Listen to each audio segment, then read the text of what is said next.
Yeah, difficult one there, but I thought we played really well. The guys assessed the conditions very well early on, first 20, 30 overs, solid partnership over there. I think the wicket probably sped up a bit, it got a little bit quicker towards the end. I didn't find it easy at all with my knock, I fought really hard out there for my 40 odd.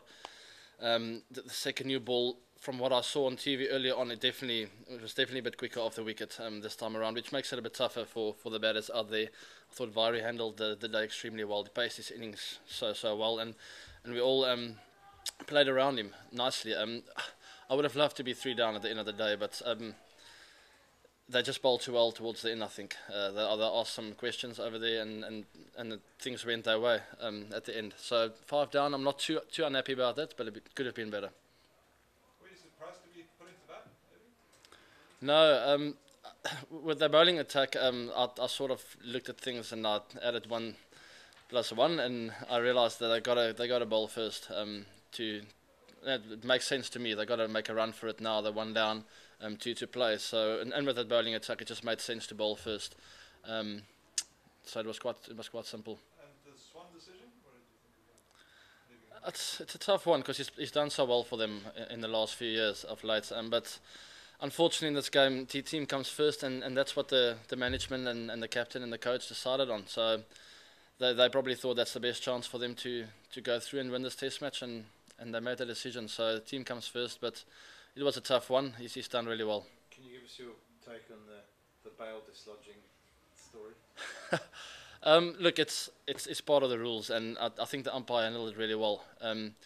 It's tough to say to make a right or a wrong call from the side of the field. I'm obviously not the umpire, but I thought Steve handled it really well out there.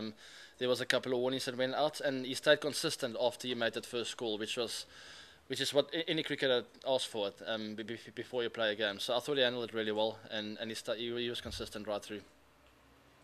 Did Graham and Alvaro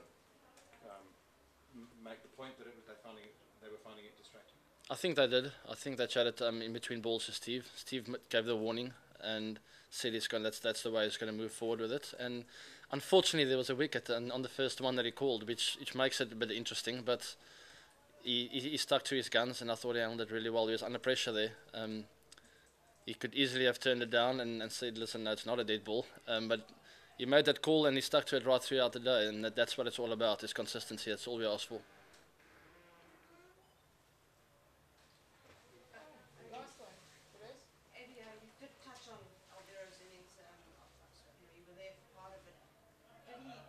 Say anything to you about how difficult it was, or when it got easier, when it got difficult, and just how he was finding it, given that there has been some talk about him in particular in the lead up to it?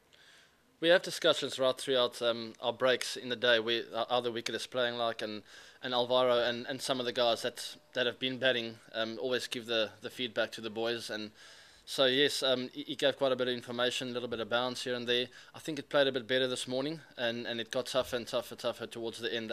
They bowled extremely well from overs 50 onwards, restricted us nicely. They put a lot of pressure on us by not allowing a lot of boundaries out there. The ball got a bit soft. They had straight fields, which made it tough to score as well. And then the second new ball was just a bit quicker than what I faced earlier on in my innings, and it was quite tough to handle. But Villiers was amazing on the other side of the pitch. Obviously supported me all the way, but the way he played just was inspiring. Thank you very much. Thank you. Thanks, guys.